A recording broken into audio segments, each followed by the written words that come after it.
Oke, bagi teman-teman yang ingin bertanya. Oh, belum, belum. Oh iya, sesak weh.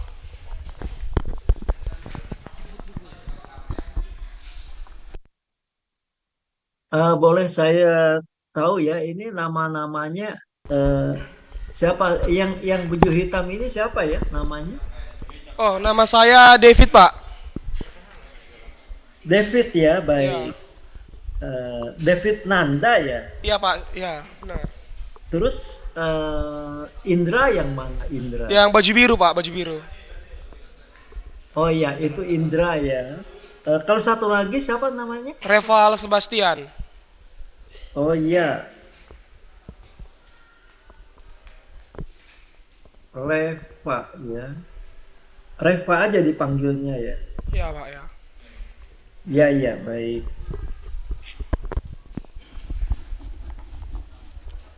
Oke, sudah Pak, dimulai. Ya, silakan. Oke.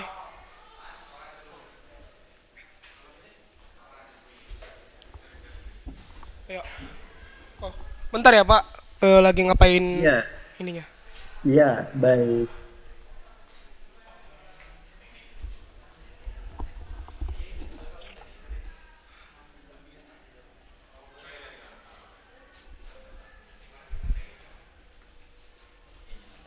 Mm-mm.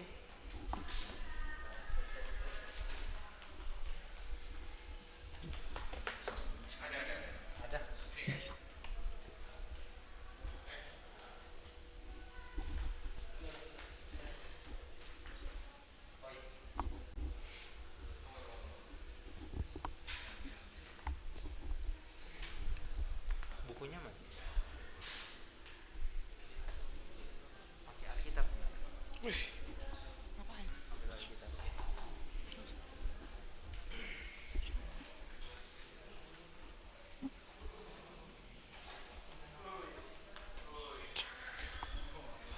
Oke. Oke, shalom teman-teman. Kami sini akan mempresentasikan. Kami agak berbeda ya. Tidak ini karena mending kita temanya sharing-sharing tapi mengerti. Ya. Jadi kita nggak monoton cuman menjelaskan kayak begitu ya. Oke, sebelumnya kita perkenalan dulu. Eh, Mungkin udah pada kenal, cuman tetap perkenalan. Saya sendiri David sebagai moderatornya. Di sebelah kanan saya ada Reval, di sebelah kiri saya ada Kaindra. Oke, pada saat ini kami mengambil yaitu Pentateuch bagian yang keempat, ya, yaitu kitab bilangan. Kitab bilangan. Oke, kitab bilangan memiliki statistik tersendiri, yaitu dalam kitab bilangan terdapat 36 pasal, 1288 ayat, 32.902 kata, dan kitab bilangan ini ditulis oleh Musa dengan waktu penulisan kurang lebih 1405 sebelum Masehi. Oke, selanjutnya kita masuk ke latar belakangnya. Judul kitab ini muncul pertama kali dalam naskah versi Yunani dan Latin dan diambil dari dua sensus kaum pria Israel yang dicatat dalam Alkitab. Dalam kitab ini pasal 1 ayat 26, bilangan 1 ayat 1 sampai 54 dan bilangan 26 ayat 1 sampai 65. Akan tetapi sebagian besar kitab ini mengisahkan pengalaman-pengalaman Israel selama mengembara di padang gurun. Oleh karena itu, dalam kitab PL berbahasa Ibrani, kitab ini dikenal dengan nama di padang gurun. Yang kedua, secara kronologis, bilangan merupakan sambungan sejarah yang dicatat di kitab Keluaran. Setelah tinggal di Gunung Sinai selama sekitar 1 tahun. Yang ketiga, ketika itu Allah menetapkan perjanjian dengan Israel, memberi hukum Taurat dari pola kemah suci kepada Musa, serta memberikan pengarahan mengenai isi kitab imamat. Bangsa Israel bersiap-siap untuk melanjutkan perjalanan mereka menuju tanah yang dijanjikan Allah kepada mereka sebagai keturunan Abraham, Ishak dan Yakub. Akan tetapi, sejenak sebelum meninggalkan Gunung Sinai, Allah menyuruh Musa membuat sensus menghitung semua laki-laki. Nah, jadi isi kitab bilangan ini yaitu sensus penduduk, ya. Menghitung semua laki-laki Israel yang sanggup berperang dalam bilangan 1 ayat 2 sampai 3. 19 hari kemudian, bangsa itu berangkat mengadakan perjalanan singkat ke Kadesi, bilangan 10 ayat 11. Bilangan mencatat pemberontakan serius Israel di Kadesi dan hukuman di padang gurun selama 39 tahun, sehingga Allah membawa suatu angkatan orang Israel yang baru ke dataran Moab, yang terletak di seberang sungai Yordan dan Yeriko dan tanah perjanjian. Jadi begitu, itu latar belakang penulisan kitab bilangan ini. Selanjutnya yaitu tentang sejarah menganggap bahwa kitab ini tulis oleh Musa, yaitu sejarahnya yang pertama, hal ini dinyatakan oleh Pentateuch. Itu sejarah yang pertama. Sejarah yang kedua, itu dari tradisi Yahudi. Sejarah yang ketiga, oleh Yesus dan para penulis PB. Yang keempat, para penulis Kristen kuno. Yang kelima, para cendekiawan konservatif zaman modern. Dan yang keenam, bukti ini di dalam kitab itu sendiri, dalam bilangan 33 ayat 1 sampai 2. Musa mencatat dalam buku hariannya sepanjang pengembaraan ini. Jadi sebenarnya ya, agak apa sedikit, Pentateuch ini yang ada 5 kitab ya 5 kitab ini, itu yaitu tentang kisah sehari-harinya Musa, buku harian Musa. Nah itu dia. Jadi semua Pentateuch itu adalah buku harian Musa yang dicatatnya. Cuman di Kejadian nggak valid Musa dia yang menulis. Tapi Musa menyatakan bahwa Pentateuch itu Musa yang menulis. Dan dalam Pentateuch itu ada Kejadian, Keluaran, Imamat, Bilangan, dan Ulangan. Di padang gurun dan kemudian menyusun isi kitab bilangan dalam bentuk narasi menjelang kematiannya sekitar 1405 sebelum Masehi. Kebiasaan Musa untuk menyebut dirinya dengan kata ganti orang ketiga memang biasa dilakukan dalam tulisan-tulisan kuno, dan karena itu tidak melemahkan kredibilitasnya sebagai penulisan. Oke, selanjutnya bakal dijelaskan oleh teman saya Reval Sebastian.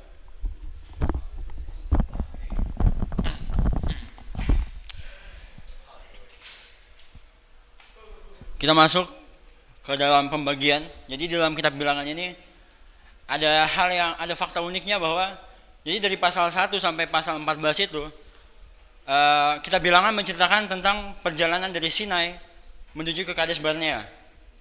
Setelah itu di Kades Barnea terjadi pemberontakan, dan dari pasal yang ke 15 sampai ke 21 itu adalah pasal di mana menceritakan tentang mereka itu memasuki perjalanan di padang gurun. Ya, mereka mengembara selama kurang lebih 38 tahun di bilangan itu. Diceritakan kurang lebih 38 tahun. Sehingga akhirnya mereka masuk ke dataran Moab, itu dimulai dari pasal yang ke-21 sampai ke pasal yang terakhirnya. Jadi kita masuk yang pertama, Allah mempersiapkan angkatan keluaran untuk memperoleh tanah perjanjian. Yang pertama, persiapan untuk menuju tanah Kanaan. Di sini awal mula setelah dari Gunung Sinai, Tuhan menyuruh Musa untuk menghitung kekuatan tempur Israel. Jadi di sensus yang laki-lakinya jumlahnya itu ada berapa.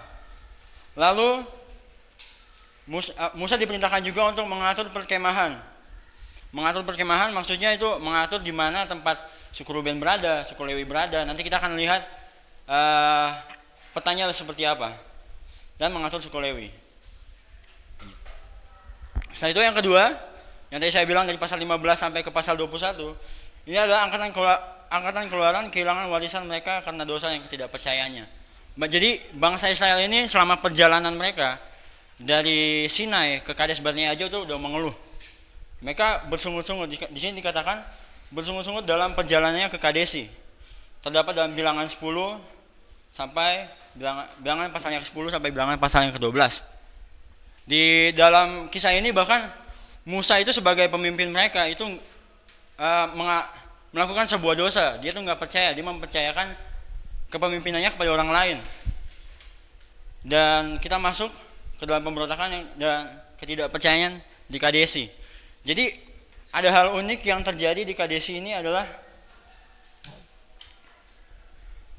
di Kadesi menceritakan tentang krisis, tentang persiapan supaya mengerti terjadi kegagalan dan mengecewakan itu. Sorry. Jadi mengapa bangsa Israel itu kandas di Kadesi? Penyebab kandasnya Israel di Kadesi sudah jelas. 12 orang pergi mengintai Kanaan selama 40 hari lamanya. Jadi 12 orang pergi, mereka balik dari untuk melihat Kanaan selama 40 hari. Mereka bilang bahwa bangsa Israel ini baik sekali. Tapi 10 orang ini mereka tuh ragu. Mereka tuh nggak mau. Mereka berkata negeri ini tidak mungkin dikalahkan. Sedangkan dua orang yaitu Kaleb dan Yosua, mereka menenangkan hati mereka dan mereka percaya mereka pasti bisa menang.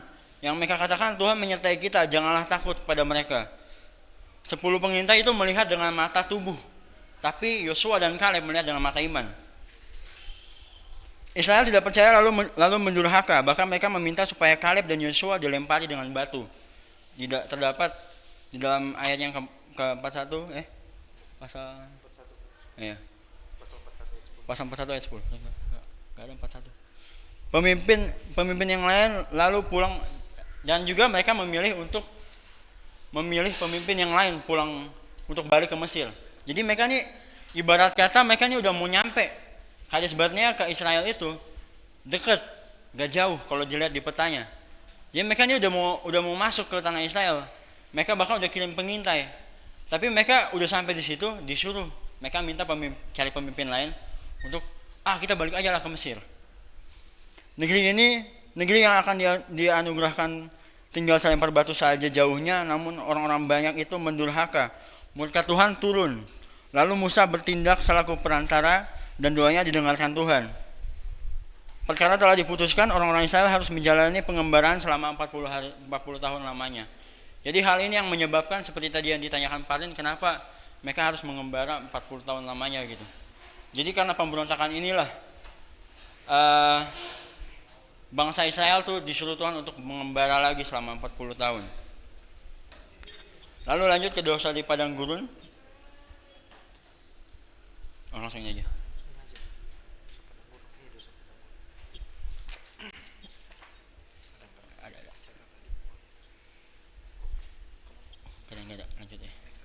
Lalu ada dosa di padang gurun dan selanjutnya terus ada ketidaktaatan saat mereka dalam perjalanan ke Moab. Lalu kita masuk ke bagian ketiga, yaitu Allah mempersiapkan angkatan baru untuk menduduki tanah Kanaan.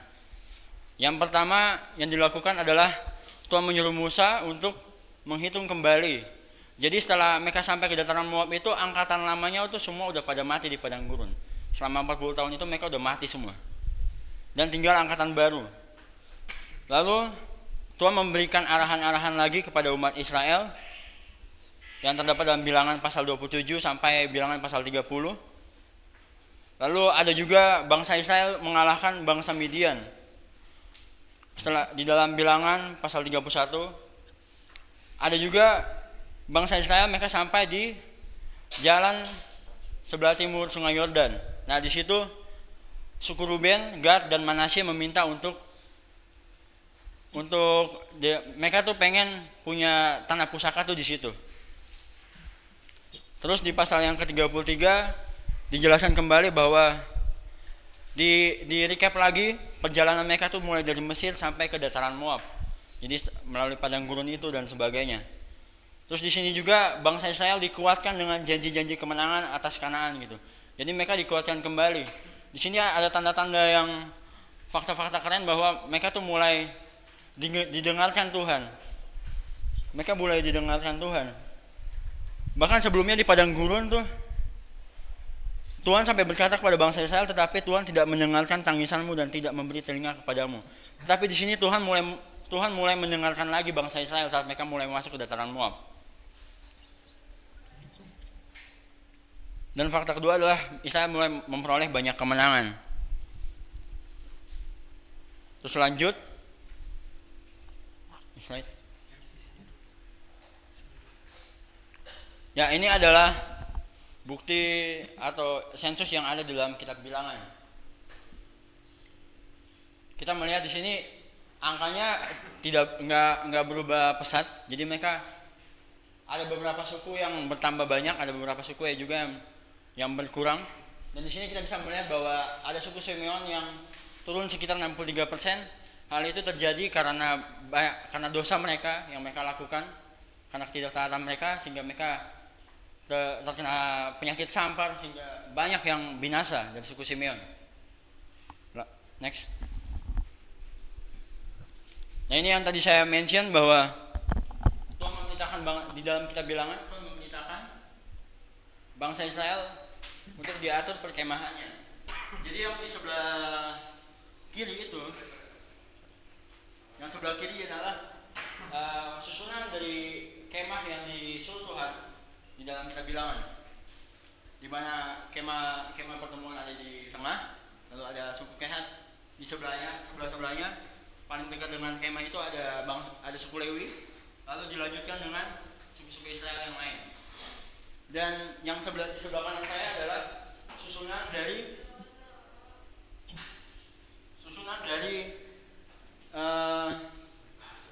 saat mereka ingin melakukan perjalanan. Jadi saat mereka berjalan itu, mereka bukan jalan, aku mau duluan enggak ada yang kayak gitu. Jadi mereka tuh dari tetapan. Yang pertama jalan itu suku Yehuda. Suku Yehuda ya, di bawahnya tuh ada divisi Isakar, ada Suaranya agak kecil, bisa mic-nya lebih didekatkan lagi atau bagaimana ya? Oke. Shalom Pak, kedengaran? Ya. Ini lebih bagus. Oke. suaranya. Shalom. Haleluya. Oke, jadi saat mereka melakukan perjalanan, suku yang paling terdepan adalah suku Yehuda, yang di dalamnya ada divisi Isakar dan Zebulon. Lalu dilanjutkan dengan suku Lewi, bangsa Lewi yang keturunan dari Merari dan Gerson. Lalu dilanjutkan lagi oleh pasukan Ruben yang di dalamnya ada divisi Simeon dan Gad. Dan dilanjutkan lagi oleh pasukan Dan yang di dalamnya ada divisi Asyer dan Naftali. Lalu dilanjutkan lagi oleh pasukan Efraim. Efraim yang di dalamnya ada divisi Manasye dan Benjamin. Lalu kemah suci ada di tengah-tengah mereka gitu. Next. Selanjutnya akan dijelaskan oleh Kak Indra.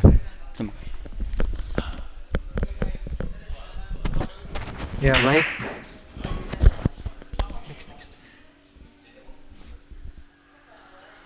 Iya, baik. Jadi tujuan dari penulisan kitab Bilangan itu berlainan dengan kitab Imamat yang hampir, kalau dalam kitab Imamat itu yang hampir keseluruhannya bersifat legislatif atau hukum, sedangkan kitab Ulangan sama seperti kitab Keluaran, menggabungkan hal-hal sejarah dan peraturan-peraturan hukum. Kitab ini mengisahkan perjalanan orang Israel dari Sinai, yaitu titik akhir kitab Keluaran, ke perbatasan tanah Kanaan di Kadesi Barnea. Kemudian kembali lagi mengembara di padang gurun selama kurang lebih 40 tahun sampai tiba di dataran Moab, di mana sekali lagi mereka bersiap-siap untuk masuk tanah Kanaan. Seperti yang kita lihat tadi, dalam kitab ini banyak menjelaskan tentang kegagalan besar dari umat Israel, yang dimana itu mereka diuji oleh Tuhan. Walaupun Tuhan telah menyediakan segala-galanya untuk kesejahteraan mereka, supaya mereka dengan cepat mereka dapat menerima tanah warisan, walaupun mereka telah dibebaskan secara ajaib dari Mesir, walaupun Tuhan telah memberitahukan secara mendetail bagaimana mereka dapat hidup suci serta berbakti dan berkenan kepada Tuhan, walaupun mereka terus-menerus dituntun dan ditolong oleh Tuhan, namun demikian mereka gagal sama sekali di Kadesi Barnea dalam pasal yang ke-14, sebab mereka tidak percaya bahwa Allah cukup berkuasa untuk menolong mereka mengatasi halangan-halangan yang menghentikan mereka dari masuk serta memiliki Kanaan, kecuali 3 orang yang setia, yaitu Musa, Yosua, dan Kaleb. Semua orang dewasa yang lain mati di padang gurun sebagai hukuman dari Tuhan. Maka kisah ini penting sekali dicatat agar pengalaman ketidaksetiaan orang Israel menjadi peringatan kepada umat Allah seterusnya, baik umat Israel maupun kita.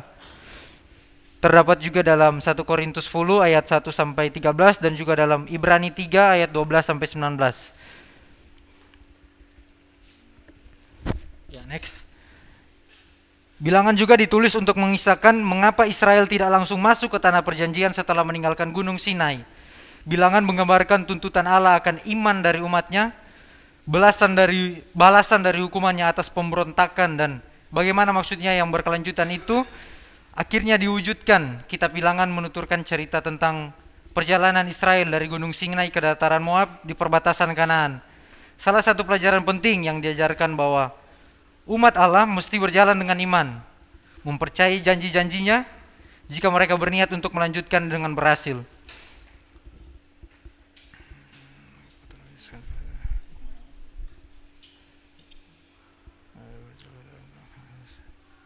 Next saja. Oke, lanjut tema-tema kunci dalam kitab Bilangan. Yang pertama ada pemeliharaan Allah. Kita menemukan beberapa ilustrasi dalam Bilangan mengenai bagaimana Allah memenuhi kebutuhan umatnya. Contohnya dalam Bilangan 20 ayat 1 sampai 11, Bilangan 21 ayat 1 sampai 9, Bilangan 27 ayat 1 sampai 11, dan juga Bilangan 27 ayat 12 sampai 23, Bilangan 35 ayat 1 sampai 5, Bilangan 35 ayat 6 sampai 28. Lanjut di tema yang kedua yaitu ketidaksenangan Allah. Kita menemukan beberapa ilustrasi dalam Bilangan mengenai bagaimana Allah memenuhi kebutuhan umatnya. Dalam contohnya Bilangan 20 ayat 1 sampai 11, Bilangan 21 ayat 1 sampai 9 dan seterusnya. Keteraturan Allah. Allah adalah Allah yang teratur dan tertib. Mengenai penjumlahan umatnya, pengaturan keteraturan Allah. Allah adalah Allah yang teratur dan tertib. Makanya dalam kitab Bilangan mereka makanya dihukum Tuhan karena mereka justru yang tidak taat, karena mereka udah dapat peraturan dari Allah sendiri, tapi mereka sendiri yang melanggar semua peraturan-peraturan Allah. Dan juga di keempat, pimpinan Allah. Kita menemukan bahwa beberapa ilustrasi dalam Bilangan mengenai bagaimana Allah memenuhi kebutuhan umatnya.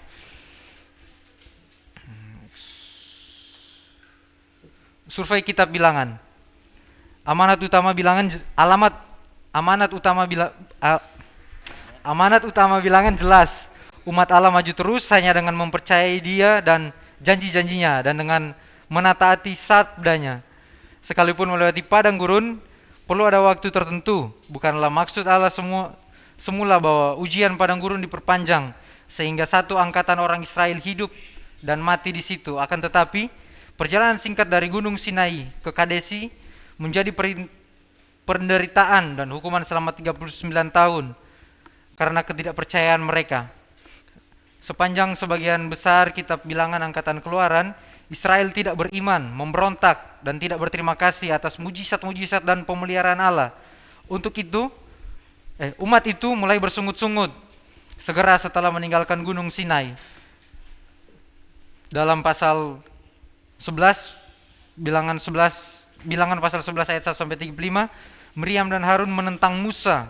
Dalam pasal 12 juga Bilangan pasal 12 ayat 1 sampai 16. Israel secara keseluruhan memberontak dengan ketidakpercayaan yang membandel di Kadesi dan menolak masuk ke tanah Kanaan.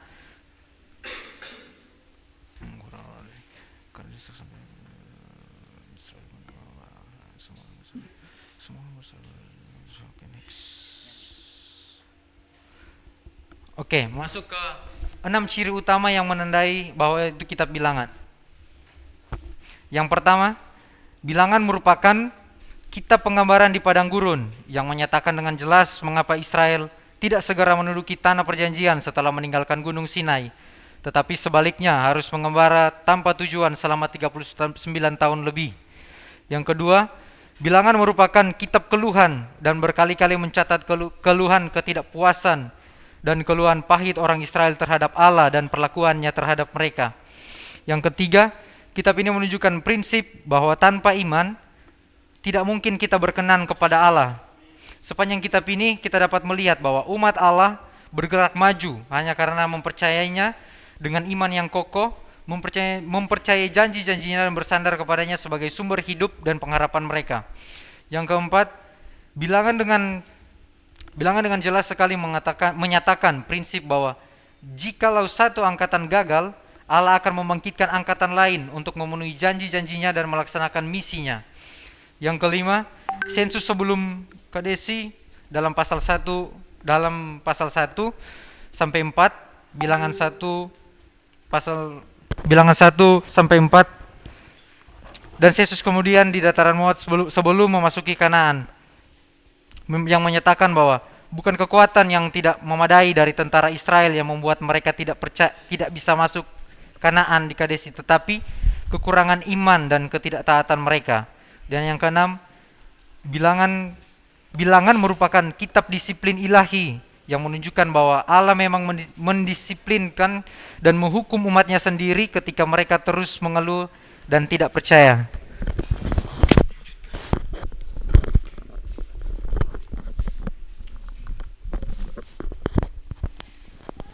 Oke.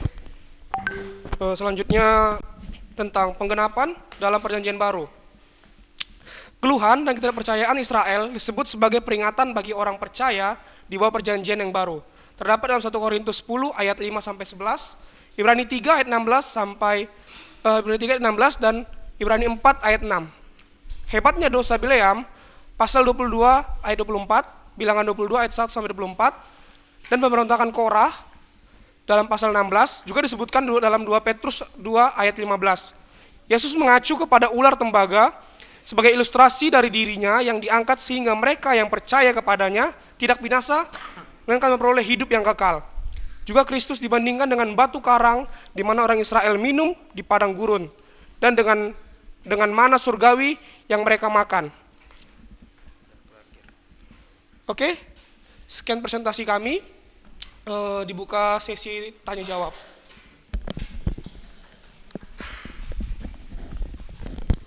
Adakah teman-teman Ya, yang baik. silakan, Pak? Iya. Apa literaturnya boleh saya tahu diambil dari sumber mana saja ya? Bahan literaturnya. Tolong nanti dicantumkan ya.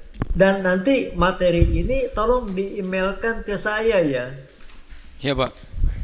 Ya, Baik, Pak. tolong nanti habis selesai di-emailkan ke saya. So, kalau saya boleh tahu sumber literaturnya, buku apa saja yang dipergunakan ya?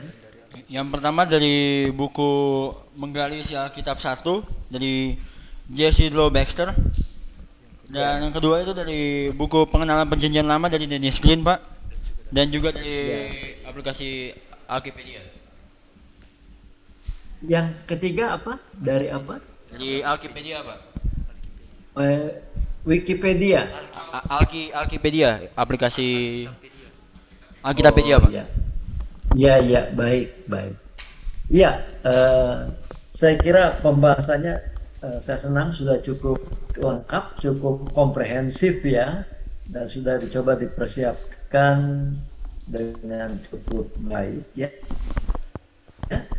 Silakan, boleh kelompok membantu untuk diskusi atau ada pertanyaan dari teman-teman, silakan. Oke, Pak.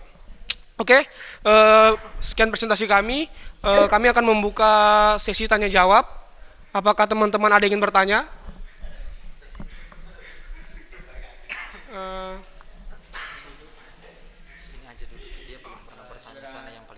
Oke, Saudara Joshua. Oh, silakan maju ke depan dengan membawa pertanyaannya.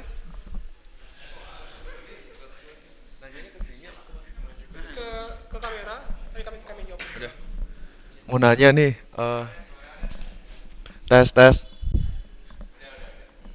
Mau nanya nih, ini kan kalian kan tadi ngebahas. Maaf. Shalom Pak, nama saya Joshua Pak. Siapa namanya? Yosua ya? Joshua Pak, Joshua. Iya, baik. Bagaimana pertanyaannya Yosua? Maaf. Saya mau bertanya pada kelompok kalian, apa ya manfaat kitab bilangan itu dalam kehidupan sehari-hari gitu? Hal positifnya. Kalau yang hal negatifnya dibuang aja, hal positifnya aja. Udah itu aja pertanyaan dari saya. Sekian dan terima kasih. Iya, baik.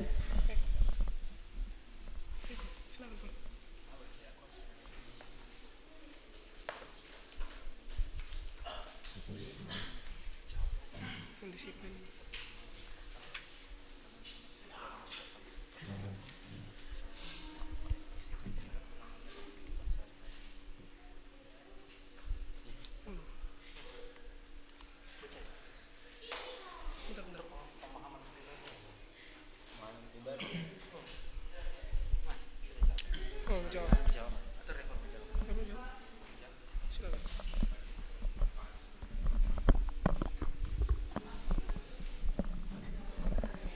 Oke, ini saya akan menjawab pertanyaan dari saudara Joshua. Saudara Joshua bertanya, kira-kira dari kitab bilangan ini kita bisa mengambil apa? Pesannya apa gitu kan ya? Manfaatnya. Manfaat dari kitab bilangan ini jadi kita merefleksikannya gimana dalam kehidupan sehari-hari. Jadi kita bisa melihat kalau kita baca kitab bilangan kita bisa melihat begitu tegar tengkuknya bangsa Israel gitu. Mereka udah dikasih kemurahan Tuhan, tapi tetap aja mereka memberontak. Udah dikasih kasih karunia, tetap aja mereka memberontak gitu. Mereka bersungut-sungut gitu. Jadi mungkin dalam kehidupan sehari-hari yang bisa kita lihat adalah kita tuh nggak boleh bersungut-sungut. Itu hal dasar gitu. Kita nggak boleh bersungut-sungut dengan apa yang dikasih Tuhan. Kita nggak mau kayak bangsa Israel, kita bersungut-sungut terus disuruh mengembara di Bekasi 40 tahun. Aku bercanda tapi nggak ada yang ketawa, oke. Kuliah di sini selama 40 tahun kan nggak ada kan. Itu cuma jokes saja ya guys. Jadi pokoknya yang pertama itu kita nggak boleh bersungut-sungut. Dan dari bangsa Israel kita lihat mereka itu memegahkan diri, kita nggak boleh memegahkan diri gitu. Dan juga kita nggak boleh sampai nggak percaya sama Tuhan. Bangsa Israel di sini banyak nggak percayanya sama Tuhan soalnya, sampai mereka memberontak gitu. Jadi dalam kehidupan sehari-hari kita dalam keadaan apapun yang terjadi dalam hidup kita gitu, kita jangan sampai kecewa sama Tuhan dan memilih untuk tidak percaya sama Tuhan. Mungkin jawabannya itu aja sih. Terima kasih. Oke, gimana Joshua? Sudah jelas? Oke, cukup. Kita fokus ke ini dulu ya. Satu kelompok satu dulu, biar teman-teman yang lain dapat. Karena ini angkat tangan banyak nih kulihat nih ya. Oke. 5.000 jiwa. Ayo, yang mau bertanya angkat tangan. Satu kelompok satu dulu. Rizky sama ini satu kelompok kan? Yang mana dulu yang mau bertanya? Perwakilan aja satu. Perwakilan dulu, kita lempar ke lain. Oke. Oke, silakan Rizky. Rizky Yosep ya, Nenggolan. Silakan. Oke Pak, saya Rizky Yosef Nenggolan ingin bertanya. Jadi di awal David mengatakan kalau Musa menyatakan kalau dia yang menulis kitab Pentatok. Saya ingin bertanya, di mana atau ayat mana yang menyatakan kalau Musa itu menulis Pentatok? Nah, itu sih Pak.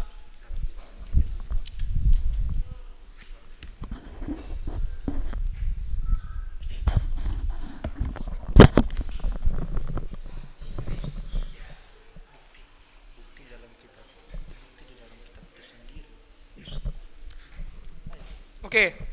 Kalau tadi pertanyaannya di ayat mana Musa menyatakan dirinya menulis kitab kitab Bilangan ya?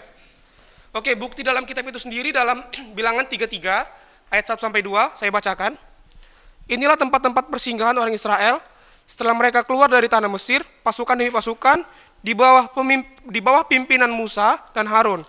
Musa menuliskan perjalanan mereka dari tempat persinggahan ke tempat persinggahan sesuai dengan titah Tuhan, dan inilah tempat-tempat persinggahan mereka dalam perjalanan mereka. Gimana Rizky? Sudah? Oke. Mungkin untuk menjelaskan karena beberapa kali muncul ya di mana dukungan ayatnya bahwa Musa sebagai penulis itu sebenarnya bisa nanti saudara lihat dari buku Dennis Green halaman 45 ya, halaman 45 sampai dengan halaman 46. Jadi itu dukungan untuk pendapat tradisional. Jadi pendapat ya bahwa Musa adalah sebagai pengarang itu adalah merupakan pandangan tradisional. Nah, itu ada di halaman 45 buku Dennis Green ya. Jadi yang pertama disinggung misalnya tradisi orang Yahudi yang menerima Musa sebagai penulis Pentateuch ya. Kemudian yang kedua, sering dalam Pentateuch sendiri terdapat kata-kata ya seperti misalnya berfirmanlah Tuhan kepada Musa ya, dan seterusnya. Kemudian yang ketiga, penulis-penulis kitab-kitab perjanjian lama yang lain juga menyebut Musa sebagai penulis Pentateuch, begitu ya. Yang keempat, kesaksian Tuhan Yesus sendiri juga mendukung Musa sebagai penulis ya. Kemudian yang kelima, kesaksian penulis perjanjian baru ya. Kemudian yang keenam, Musa sangat memenuhi syarat sebagai penulis ya. Jadi misalnya dia adalah orang yang berpendidikan tinggi ya. Yang kedua, dia menyaksikan secara langsung segala hal yang diceritakan dalam Pentateuch mulai dari peristiwa keluaran dari Mesir dan seterusnya ya. Nah, itu sebagai catatan tambahan saya kira begitu ya. Baik, silakan kalau ada yang lain. Terima kasih tambahannya, Pak. Oke, Ya, saya baik. dibuka lagi yang mau bertanya. Oke, tidak lagi yang mau bertanya? Oke, kalau tidak mau lagi, Aquila. Oke, yang terakhir Aquila ya. Ayo. Ada yang mau bertanya, Mas Ian? Masih ada? Yang mau bertanya ke tangan? Oh, oke, Aquila dulu ya. Baik. Jadi tadi dalam kitab Bilangan ada pembahasan tentang pembalasan bangsa Israel kepada bangsa Midian. Nah, bagaimana kita dapat mengartikan perintah Tuhan ini, yaitu perintah pembalasan kepada bangsa Midian gitu. Sedangkan di dalam kitab Taurat sendiri jangan ditertulis jangan membunuh, tapi di sini Tuhan memerintahkan untuk melakukan pembalasan kepada bangsa Midian. Nah, kayak gitu. Ini mungkin itu. Oke. Terima kasih Aquila.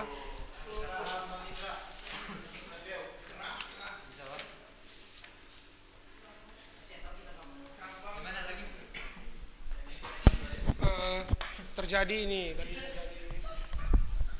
Sebentar ya, Pak. Ya, ya, silakan, silakan. Ya, pertanyaan yang menarik ya sebenarnya. Barusan siapa yang bertanya ya? Aquila Kerishin ya? Aquila ya, Iya, baik. Pak. Iya, baik, baik.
Oke, Pak, kami akan mencoba menjawab, Pak.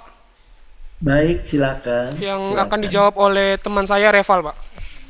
Iya, baik, baik. Yes, Lord. Dalam Oke. Saya akan menjawab dari kutipan yang ada dalam buku Menggali Isi Alkitab J. Sidlow Baxter. Oke. Di sini jelaskan bahwa kita harus mengubah. ngomong-ngomong pegang. Nah, jadi kutipannya jelas bahwa berperang dengan Midian adalah perintah Tuhan dan guna melaksanakan kehendaknya. Inilah dasarnya perang Midian itu. Sekalipun perintah itu tidak membenarkan caranya Israel berperang dan perbuatan-perbuatan orang-orang yang melakukan peperangan itu, perang Midian bukanlah pembalasan yang timbul dari hati dendam orang Israel. Jadi melainkan pembalasan yang datang dari Tuhan sendiri. Jadi kenapa orang Israel memerangi bangsa Midian atau menumpas bangsa Midian, itu pembalasan bukan dari hati orang Israel, bukan karena orang Israelnya, tapi karena perintah Tuhan. Iya. Tuhan menuntut pembalasan bagi Israel karena orang Midian sengaja melakukan tipu daya sehingga orang Israel menderita luka berat. Tanpa ada alasan untuk bermusuhan dengan umat Allah. Dan orang Israel harus menuntut pembalasan bagi Tuhan karena orang Midian dengan sengaja melakukan tipu daya sehingga orang Israel sujud kepada berhala. Padahal mereka telah tahu dari Bileam bahwa perbuatan demikian memperkosa kesucian Tuhan. Jelas dengan selayaknya Midian menerima balasan yang setimpal. Oke, gimana? Kerry? Aquila? Ya, jadi dapat sedikit saya tambahkan di sini ya. Iya. Dari apa yang tadi dikatakan oleh siapa yang baju merah namanya? Reval Sebastian, Pak. Revol ya. Jadi sebenarnya sudah tepat ya tadi jawabannya. Dapat saya sedikit melengkapi barangkali di sini bahwa ini terkait dengan kenapa ya perang di dalam Perjanjian Lama itu disebut sebagai perang suci ya. Jadi itu tadi yang dikatakan bahwa ini memang merupakan perintah Tuhan ya, perintah Tuhan. Jadi di mata Tuhan rupanya kejahatan bangsa-bangsa Kanaan termasuk bangsa Midian tadi itu sudah mungkin mencapai klimaksnya. Jadi Israel itu melakukan tindakan perang atau itu bukan semacam apa tindakan balas dendam atau apa, tapi sebenarnya itu adalah perintah Tuhan. Jadi Israel dalam hal ini hanya sebagai alat ya, sebagai alat ya untuk menjalankan maksud atau perintah daripada Tuhan. Tapi di sisi yang lain, Israel pun tidak luput pula dari ancaman hukuman Tuhan kalau mereka bersalah ya. Mungkin itu yang sedikit saya mau tambahkan ya. Baik, silakan kalau mungkin ada yang lain lagi. Oke, bagaimana Aquila? Baik, Pak. Jadi sebenarnya perintah jangan membunuh tuh lebih menekankan kepada pembunuhan yang berasal dari hati gitu, Pak. Artinya berarti korelasinya dengan ini. Ketika kau sudah membenci saudaramu, maka kau sudah membunuh gitu, Pak. Jadi maksud Tuhan ketika memberikan perintah jangan membunuh ini sebenarnya itu adalah suatu pembunuhan yang berasal dari hati baru kemudian dari tindakan fisik gitu, Pak. Apakah begitu, Pak? Iya, iya kalau kita kaitkan ya. Jadi pertama-tama mungkin apa yang dilakukan Israel terhadap bangsa Midian itu mungkin jangan langsung dikaitkan kepada dekalog ya, kepada perintah tentang jangan membunuh ya. Jadi ini mungkin dua hal yang harus dipisahkan saya kira ya. Lantas kemudian dari pertanyaan Aquila tadi, ya memang kita melihat bahwa di dalam perjanjian baru tentang hukum Taurat tadi ya, tentang 10 hukum Taurat tersebut ya, Yesus mencoba untuk melihatnya lebih dalam lagi. Jadi selama ini hukum Taurat itu dipahami oleh orang-orang Yahudi atau orang-orang Farisi, ahli Taurat pada zaman Yesus seolah-olah hanya dari kulit luarnya saja ya. Jadi mereka tidak bisa melihat kepada jiwanya. Nah, jiwanya itu apa? Jiwanya itu adalah kasih sebenarnya kan, kasih kepada Allah dan kepada sesama. Jadi Yesus sebenarnya melihat ya bagaimana perintah jangan membunuh itu sebenarnya itu pengertiannya sangat dalam. Jadi membunuh bukan saja membunuh secara fisik, tapi juga secara non fisik. Ya, di mana pembunuhan itu sendiri sebenarnya sudah diawali dengan kebencian misalnya ya. Jadi karena itu kalau kamu membenci saudaramu itu sudah merupakan pembunuhan. Artinya benci itu sendiri sudah merupakan tindakan awal daripada pembunuhan kan. Kan pembunuhan itu kan nggak langsung ya, tapi ada rasa benci dan lain-lain, dengki ya. Nah, jadi itulah yang disoroti oleh Yesus Sehingga dia mengatakan, aku datang bukan untuk meniadakan hukum Taurat, tapi untuk menggenapinya.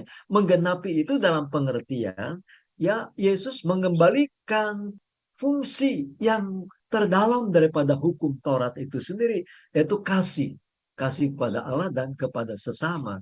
Kasih itu tidak ada kebencian di dalamnya, begitu. Makanya kalau membenci itu berarti sudah merupakan awal daripada pembunuhan. Atau dengan kata lain, ya, kalau dapat kita kembangkan, bahwa membunuh itu bukan hanya dengan senjata tajam, ya, tapi kita juga bisa membunuh. Membunuh dengan cara apa? Membunuh karakter orang lain, ya. Pembunuhan karakter kan sering kita dengar istilah seperti itu, ya. Jadi sangat dalam ya pengertian daripada Taurat itu di mata Tuhan Yesus seperti itu. Mungkin itu yang dapat saya sedikit tambahkan ya. Oh baik Pak, terima kasih Pak. Sangat kompleks Iya. ya Pak ya. Mantap. Ya, betul. Betul. Adakah lagi yang mau bertanya? Oh Albert ya, silakan Albert. Wah. Oke, Albert silakan. Bisa dengar nggak? Ya, ini dengan siapa ya? Dengan Albert, Pak. Herbert. Albert, Pak, Albert. Depannya ya, Ebert ya. Ya Pak, mungkin bisa kita lihat dalam kitab Bilangan 3 ayat 13. Di sini Tuhan berbicara sama Musa, sebab akulah yang punya semua anak sulung pada waktu aku membunuh semua anak sulung di tanah Mesir, maka aku menguduskan bagiku semua anak sulung yang ada pada orang Israel, baik dari manusia maupun dari hewan, semuanya itu kepunyaanku, akulah Tuhan.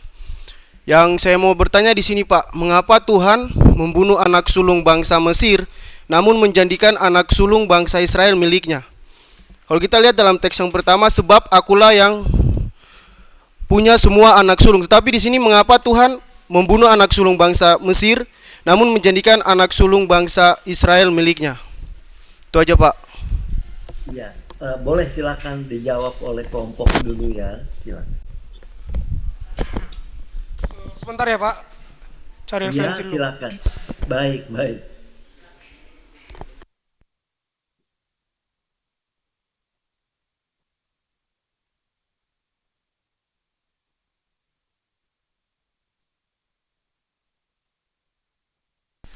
Ada teman yang mau bantu jawab bisa Pak? Boleh, silakan, boleh. Boleh silakan, Mr. Ruben.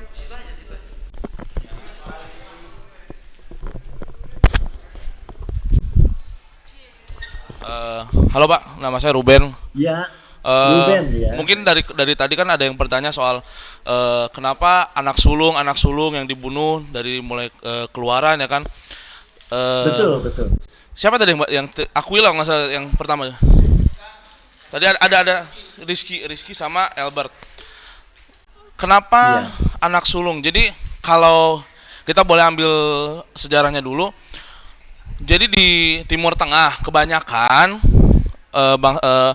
orang-orang atau bangsa-bangsa di Timur Tengah itu punya budaya yang sama dengan beberapa budaya orang Indonesia juga, terutama orang yang saya kenal ya, itu orang Batak, di mana mereka itu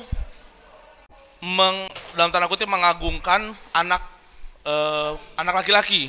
Makanya orang Israel yang dihitung cuman anak laki-lakinya, sedangkan anak perempuannya kayak anak-anak Yakub itu tidak cuma 12, yang laki-laki 12, tapi ada lagi anak perempuannya.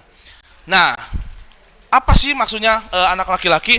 Anak laki-laki itu kalau di bangsa saya sendiri itu melambangkan kekuatan, melambangkan keperkasaan, melambangkan prajurit gitu ya.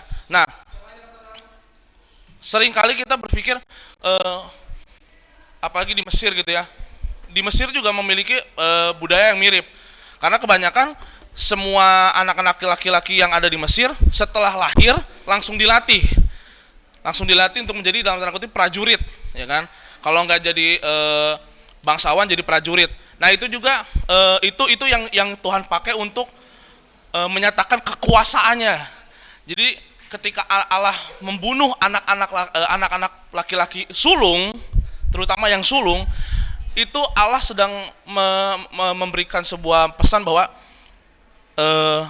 aku ini di atas anak-anak sulung kalian, aku ini lebih berkuasa gitu. Makanya Yesus di kitab Ibrani dan di suratan Ibrani dan suratan Korintus, seringkali Paulus menyebut Yesus sebagai anak yang sulung dari antara kita saudara-saudaranya, ya kan? Setelah kita diadopsi oleh Allah, kita menjadi anak-anak Allah, tapi Yesus menjadi yang sulung. Maksudnya apa? Menjadi kekuatan, menjadi kalau di bahasa Perjanjian Lama menjadi tanduk keselamatan, menjadi kubu pertahanan, menjadi apa ya? Tonggak kita, tonggak kehidupan kita. Jadi kenapa Allah membunuh anak-anak sulung dan kebanyakan juga anak sulung laki-laki gitu ya? Yaitu Allah mau dalam tanda kutip ya, Allah mau mengacungkan jari tengahnya kepada orang Israel, orang-orang Mesir, bahwa lu tuh nggak ada apa-apanya sama gua gitu loh. Lu nggak bisa ngapa-ngapain, lu nggak bisa ngapa-ngapain umat gua, karena gua yang berkuasa atas elu dan semua yang ada di muka bumi ini. Kira-kira gitu Pak. Iya, baik, terima kasih. Jadi saya kira menarik juga ya untuk nanti coba ditelaah lebih jauh lagi. Jadi memang dari tadi banyak juga pertanyaan menyangkut anak sulung. Jadi sepertinya memang ini punya satu konotasi yang khusus ya, dan mungkin cukup dalam. Yang jelas anak sulung itu sepertinya mau ditunjukkan sesuatu yang sangat berharga ya. Nah, jadi ketika ya anak sulung orang Mesir, nah itu kan anak sulung tuh sangat berharga sekali ya di dunia Timur Tengah kuno ya.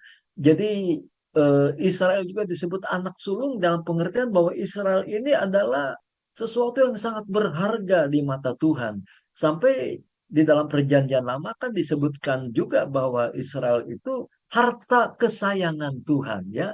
Ini sesuatu yang sangat berharga sekali. Tapi baik, saya kira itu menjadi juga sumber inspirasi untuk kita mungkin ya melakukan penelaahan yang lebih dalam lagi tentang konsep anak sulung tadi ya. Mungkin itu hanya sepintas saja.